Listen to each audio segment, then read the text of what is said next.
Hey everyone, I'm your host Ricky Shockley, owner of MedSpa Magic Marketing, and welcome to MedSpa Success Strategies, where MedSpa and aesthetics practice owners come to discover strategies and tactics that help them better market and manage their practices so they can grow, improve profitability, and have greater impact for their teams and their patients. On today's episode, we're continuing our 2025 marketing series, and we're going to be talking about tips to success, greater success with your Google Ads. So if you're not running Google Ads, this is going to be super insightful. If you are already active in the Google Ads realm for your med spa, hopefully you're going to be able to take away a handful of things here that improve performance, increase ROI, and eliminate waste from your Google Ads budget for the remainder of 2025. This is really probably better consumed on video for those of you that are listening to the audio version, but I think you'll get a lot of it in the audio version as well. If you do want to watch the video version, though, please go to our YouTube channel. Just search MedSpa Magic Marketing. Hi, everyone, and welcome to part 5 of our 2025 marketing series. I really believe this information that we're presenting here, I don't think anybody else is doing this at this level for free. If you already have an agency that's performing these services, this is going to be a very helpful series. This video is going to be very helpful in terms of giving you top-level knowledge, but also some specific deliverable action items that you can implement immediately to improve the performance of your campaigns and to audit to gain confidence that your marketing provider is doing some of these things, hopefully. Or if they're not and they have a disagreement, that they can justify it. But I think this is going to be really helpful just to show you, like when you go to the mall and you have the little map pin that says you are here, we're just going to give a little bit of a background for those of you who haven't watched the other videos in the series. In part 1, we talked about prerequisites for success and understanding consumer psychology. We go through our purchasing matrix, which we're going to touch on again in this video. So important. It shapes all of the other marketing decisions that you make. So please go back and watch part 1 if you haven't. Same with the other parts here. Part 2, we talked about ROI measurement. If you've watched any of my videos, you know this is a topic I'm super passionate about. If we don't understand and track customer acquisition cost, initial visit revenue, and retention, we cannot have real confidence that our marketing investment is an investment and not an expense. We have to know those numbers. I go over what to expect in terms of metrics and how to measure some of those things in part 2. Part 3, we talk about marketing automation. You can use it with any tool. We use Go High Level, but I show you exactly what we do, how we think about marketing automation, especially if you're running ads on Facebook and Instagram. This helps solve the bad leads problem and automate your follow-up process, but that's true of leads that are coming in from your website, your Google Ads campaigns, your Facebook and Instagram ad campaigns, and anywhere else. Last video, we talked about Facebook and Instagram ads, and we talked about our best performing ads and offers for 2025. Which services work, which services don't, what to expect in terms of acquisition cost, best practices and strategies for how we build copy, graphics, and automations, and how we target those ads. So if you're running ads, definitely recommend checking that video out for some ideas. You might realize you're wasting a bunch of money on ineffective campaigns, or you might find that you gain some extra confidence in what you're currently doing. It'll also walk you through building ads from scratch if you're not doing that currently and want to explore that as an option. But today, you are here. We're talking about the secrets to more effective Google Ads. So the first thing we want to talk about is Google versus Meta, right? You've got options here. What are we doing on Google? What are we doing on Meta? Why are we doing certain things on one platform for the other? I would say Google Ads is going to be a good fit if any of the following criteria are met. First, it's a service people are actively searching for. So if you've got some new laser device nobody knows about and you need to educate the population as to that laser device, Google Ads don't really make a ton of sense. What we're really trying to do is demand capture. People that are actively searching for your service, we're trying to get more of those people to choose you, to call you, and to schedule that appointment at your med spa. So it has to be something people already know about, and they have to be actively searching for it. We don't want to try to loosely connect the dots here. An example of that, or I would think you probably fail with Google Ads, is if you're let's say you've got like a new Botox alternative product. And so you start advertising for people that are just looking for like Botox providers near me. Like maybe that might work, but you can think of a bunch of different versions of that are kind of a stretch, right? You've got a new laser device that does skin tightening and people are actively searching for Emsculpt. If they were actively searching for Emsculpt, they probably already made the decision to get that advice, unless you've got a really compelling marketing message that you can win the bait and switch and kind of flip them. That's going to be a challenge. So we want it to be pretty tight in terms of services people are actively searching for. So the things that we find generally that are successful are Botox, filler, category terms, so like med spa near me. I just looked at Google Trends data this morning. All the searches, most of these searches have actually gone down in popularity since the post-COVID boom. Med spa near me as a category term has actually crept up in the last several years. some of the body sculpting devices, weight loss, potentially. If you've got a very niche service, like it doesn't have broad appeal. So like Botox has the advantage of broad appeal. So it works really well on Facebook and Instagram. When I say broad appeal, you think if you're targeting women that are age 30 plus that live within 5 miles of your office, there are a lot of people that are seeing your ad just based on those criteria that are either interested in the service or are already getting that service done. If we talk about things like hair transplants, spider vein treatments, even laser hair removal, those don't work well, in my opinion, in our experience on meta ads, because you're looking for the needle in the haystack. The percentage of men that I'm going to target with my ad that are balding, care enough about their balding to explore a hair transplant, but haven't done a hair transplant yet, it's a very small percentage of respondents. Same with even laser hair removal and spider vein treatment. So those tend to make good Google ads campaigns because Google is a cost per click model. You're only spending money when someone clicks. So hypothetically, people aren't looking for it. You don't spend money on the click. So much better use of your ad dollars to go Google ads on those types of services. You also need to find things that you don't have issues or restrictions with policies on. A couple quick notes on that. If you've wondered how do people run Botox ads, it's as simple as getting approval from Allergan. If you've got contact with your rep at Allergan, ask them who you need to talk to get approval to run Google ads for Botox. They will help you push those through. You can comment on the link below. We can help coordinate that for you if you're having a challenge. But you can get approval to run the trademark terms for Botox, despite the online pharmaceutical designation requirement. You absolutely can do that with the help of Allergan. For some of these other things, you can't have PRP anywhere on your website, for example. So you have to make sure that you're in line with any sort of policy restrictions. There's a workaround to that. The PRP issue specifically, you have to use specific landing pages that are isolated, set apart from your main website, which I'll get to later in this slide deck. All right, first thing I want to talk about is just strategy. We can get into the tactics here in a minute, but let's talk strategy. If I'm going to be spending money on a Google ad, I need to understand the context of how my ads are displayed and how I can impact purchase decisions. So if I'm trying to run an ad for laser hair removal in my town, which is Mount Juliet here, that's this search that I performed, I need to understand that my ad is going to show up alongside other ads for people that are promoting the exact same service in my town. When you're running ads on Meta, people are seeing your ad in isolation, separate from the information they're viewing about your competitors. So in the feed, they're seeing what their friends are doing. They may be seeing an ad for like a new vacuum, and then they're seeing an ad for your med spa. On Google, it's always being displayed in the context of other people doing exactly what you're doing in the same area. So think about that strategically and make sure that you have a compelling reason for people to choose to click your listing and to give you the call. If I'm performing the search for laser hair removal near me, and I see Milan Laser with this beautiful ad with pictures and their logo, and they're running a promo for 50% off, that looks a lot more attractive than this aesthetics.com, Mount Juliet's top-rated med spa laser hair removal generic ad with almost no information. Like, I just think that if you looked at the click-through data on this Milan Laser ad is going to have a lot more success. So let's always be aware of the context of how ads are displayed. Bring it back to the purchase matrix. People are making a purchase decision based on reputation factors, price, and convenience. So always be thinking about those three buckets when you're creating your ad copy, your extensions, your promos, and everything that your ad contains. Another example, filler in Orange, California. If I perform that search, going back to our purchase matrix, I'm looking for a place that's reputable. A good deal is an extra incentive, and I want it to be close to me. So looking at this example, this is a really good one. The second listing here is the business name, the fact that they're rated 4.9 stars, and they have a $150 off offer. They've got their address pinned with their hours. That looks a lot more attractive than the first listing that just says dermal fillers, Orange County, right? So in lieu of any other data point, it's got the nice image extension there.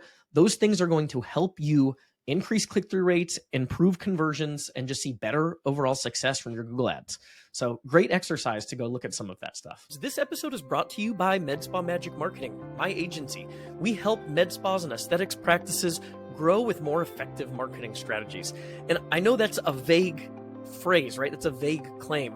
So I have an offer for you. I offer this to any new prospects. If you're interested in exploring another marketing option, a new agency, or just getting into Facebook, Instagram, Google ads for the first time, I'd love to show you why we're different, what we're doing for clients. And we can do that via a 1.5 hour planning session where I'll outline a specific marketing plan, and I'll give you all of the blueprints that we would implement if we were to do business together. Now you can take that, use that on your own, hire someone else to help you execute it or work with us. We really don't hold anything back on that strategy call. And I think you'll have a lot of confidence in how you manage your marketing investment moving forward, understanding some of the nuances that can help you implement more effective marketing strategies for your business. So if you want to do that, you can go to medspamagicmarketing.com. One thing I want to add is just to beware of the ad strength grade. So when you build the ad strength to excellent, in an ideal world, I do not like responsive search ads. That's what Google currently uses, where they basically require you to load a bunch of different headlines, a bunch of different descriptions, and they can sort of shuffle them up as they see fit. The problem is you create potential redundancies. And if I know I want to show the information that's most likely to lead to someone choosing my listing, like this example, this can create problems. And when you're building this ad and you're using the ad strength grade by loading a bunch of different headlines into the responsive search ad format, it does create problems with redundancy. I have a limited space. I want to say something that's going to compel the user to click my listing and do business with me. You can see the kind of glitch here, in my opinion. Like now my headline says located in Danvers, Botox near me, Danvers. I had a limited space to communicate my marketing message in a compelling way, and that's what I said. Major bummer there. So I try to maintain some control by pinning headlines. So if you click the little pin to the right, you can pin those and you can pin several different headlines. But just be aware of that as you're building these ads. You don't really want to see a lot of those redundancies, and you want to make sure the headlines you do load are valuable use of the limited space you have to communicate your marketing message in a compelling way. One little pro tip here, when you build your headlines to improve quality score, one of the things we've been doing more of is if you put the little brackets, like shift and then your bracket on your keyboard, you'll see the option for dynamic keyword insertion. If you use that, it'll allow your quality scores to improve, and it'll essentially plug the search the user performed into the headline if Google is able. So that's a good little workaround to improve quality score without seeing this type of crummy redundancy that you see when you load too many repetitive headlines. So that's why I say use ad strength grade with caution there. Keyword list. This is the most important part probably of your ads build. So we really want to focus on service plus city name or service plus near me searches. So those would be like a Botox campaign, Botox near me, Botox Nashville, Tennessee, Botox providers Nashville, best Botox providers in Nashville, where to get Botox in Nashville. But a combination of service name and city or the near me versions of those searches is really, really important. I'm going to use two match types in my builds out of the gate. I'm going to use phrase match, which means all of my keywords are in quotes, and I'm going to use exact match, which means all of my keywords are in brackets. The brackets exact match maintain more control. They give Google less leeway on what they can actually show your ad for. You're going to have a really clean search terms report. Your phrase match keywords will let anything come through that includes that keyword phrase, close variations, or close variations with additional words before and after. So if I use Botox near me in phrase match, Google might show my ad for Groupon Botox deals in Nashville, Tennessee, for example. Very loose interpretation. So if you're going to use phrase match, you also have to be cognizant of your negative keyword list. So you think you're putting just that phrase in, but these match types dictate how many different variations Google can actually show your ad for. So that's really, really important. But the benefit, though, of phrase match is you do loosen the reins a little bit, and your cost per click numbers go down, which all other numbers will trail from. So I do recommend using both phrase and exact to eliminate waste. No broad match for us. And then you need a good negative keyword list if you're using phrase match. So anything that you don't want included, right? I want to make sure people from other states aren't stumbling across my ad. I want to make sure I'm probably not wasting my budget on people that were looking for a Groupon specifically, right? That's going to be hyper focused on the discount shopper if they were specifically a Groupon customer.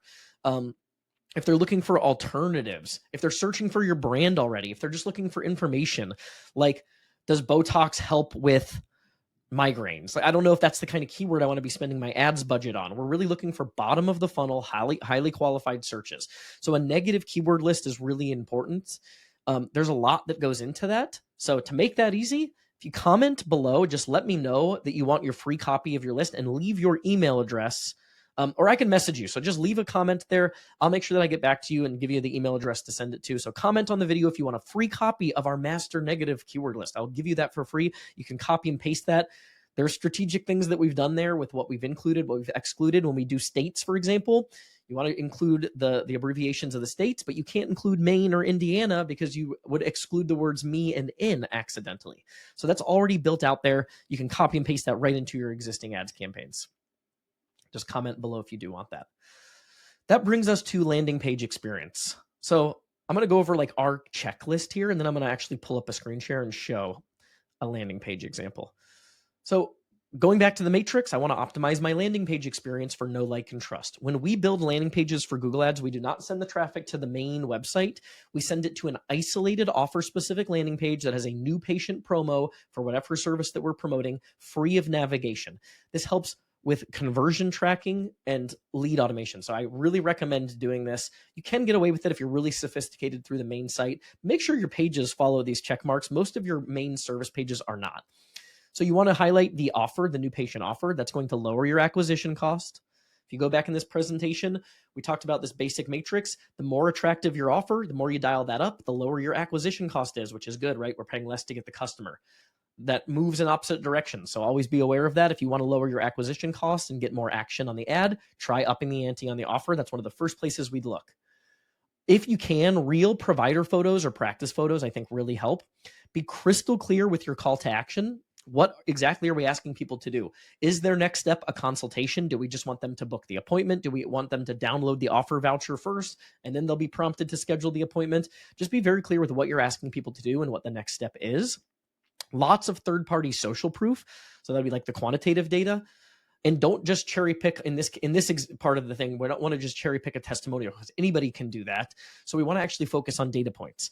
Like, I'm the official med spa of yada, yada, yada. We were voted best of in our town. We're rated 4.9 stars on Google with over 300 reviews as of March 2025. Those types of things. And then you can add testimonials and case studies for a little qualitative data. I do recommend, if you can, incentivize lead capture first. So if people want to access the deal, what we're basically asking them in our landing pages is to access this offer. So that's the first thing they're doing. To access this offer, fill out this form. Then you'll be redirected to instructions for booking your appointment or consultation. I really like that framework. I think it reduces friction for lead capture. So that's one of the things we like to do, because the people that are on the fence that are like, well, I do want the promo, so let me make sure I grab the promo, even if I'm not going to book right now, then we can automate some follow-up to those leads. So I really like that option. And then we want to include marketing automation, which was something we covered in an earlier video of this series. So let's jump to an actual landing page example to kind of illustrate that, right? Real provider photo. This is one of our newer clients. So this was just at the top of my list here in terms of landing pages to review. We've got location information. We've got information on the promo and the offer, really good authentic imagery, a mention of the fact we have a perfect 5-star rating on Google, over 900 reviews, more information on the service, clear call to action buttons to claim the offer that go back to the form. Why choose us? Information on our staff and our team. Call to action button, more mentions of reviews, location, testimonials, and then all of those buttons go to our form here, which says fill out the form to claim our Botox offer. A member of our team will then reach out with any questions to schedule your appointment, valid for new patients only. So we're telling them exactly what we're asking them to do and what's going to happen next. I love that framework, so I strongly recommend using something like that in your landing page builds if you aren't already. Also makes your tracking so much easier. Hey there, wanted to briefly interrupt the episode to make a quick ask. If you're a podcast listener, it would mean the world to us if you'd leave a review for the podcast, whether that's on iTunes or Spotify. It's something I hadn't really remembered or thought of asking for, but it does help us show up more frequently so that we can reach more people with the information that we're providing. So it would mean the world to us if you'd leave a review on iTunes or Spotify, if you're listening on audio. If you're watching on YouTube, make sure to hit the subscribe button so you're in the loop for future videos and you don't miss any of the content that we're putting out. So this is like a quick little cheat sheet on the build. I think it's probably not necessary for me to just screen share. I think I covered most of the basic things, but you want to make sure that you're using expert mode so you have full customization. We're optimizing for leads in this case. I do recommend toggling off search partners and display when you go to setup. I think most of the time those are really a waste of ad spend. The quality of traffic coming from those sources tends to be really junky in our experience. And then your location targeting, Make sure it makes sense. Follow the 80-20 rule. We don't want to target people that live too far away from the practice. We also don't want to limit it too much. It depends on service too, right? If it's something that people only have to come in for like once a year, they're going to come in. They're probably more willing to drive a little bit. If they've got to come in for like a weight loss program every 2 weeks, that radius bubble needs to narrow. But be really strategic with your geographic targeting. And then remember, your budget to a large extent, once you follow this checklist, is going to dictate the volume of result. The more you spend, the more traffic, the more leads. So those are kind of our keys to success for Google Ads. When it comes to tracking conversions, make sure that you're tracking those and that you've got good data on these campaigns. If you don't know how to do that, or your marketing team is struggling with this, you can even go to Upwork to find people that can help you set up more complex integrations. Next would just be managing the campaign. So once things are up and running, what are we looking at to improve performance?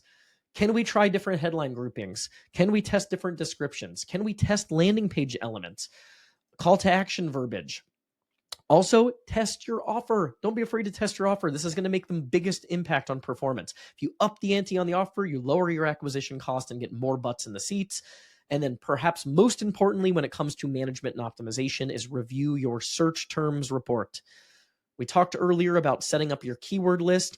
Your keyword list will determine how loose Google's reins are on what they can show your ad for. But when you go to the Insights tab of your Google Ads dashboard, you can see a report called Search Terms, and that will show you every query someone typed in before clicking your ad. This is the make or break moment when you're auditing a Google Ads campaign, in my experience. When I log into a new campaign, or I'm doing a consultation for someone and I log into the search term report, it's either a major sigh of relief, like, oh my gosh, they did a really good job, everything's buttoned up, or holy cow, this is off the rails and it's causing you to lose a lot of money in wasted, inefficient ad spend. So that search terms report is your best friend when it comes to ongoing maintenance and optimization. Once you're going through that, you want to include anything that's a red flag on your negative keyword list. And you can look at, there's YouTube videos on how to build or how to add those in terms of match types, but just make sure that your team is on top of that. I hope that was super helpful. If you're already running Google Ads, that gives you some things to double check on to audit performance. If you're not yet doing it, I think it gives you a great framework for success and specific blueprint for implementing effective Google Ads out of the gate. So if you're interested in a consultation with me, I do offer free 1-hour strategy sessions. You can go to our website, MedSpa Magic Marketing. It's a no obligation session. We can do a deep dive on all the strategies that we use for our clients. I'll answer all questions, give you behind the scenes look on every tactic, without holding anything back. And I really enjoy doing those. So if you're a practice interested in help with Google Ads or any other marketing initiative for your practice, go to medspamagicmarketing.com. Thanks, and we'll see you on the next video. Thanks everyone for tuning in. This podcast is a production of MedSpa Magic Marketing. If your med spa or aesthetic practice is in need of digital marketing services, help with advertising on Facebook, Instagram, Google, lead generation, and booking more appointments, please visit medspamagicmarketing.com.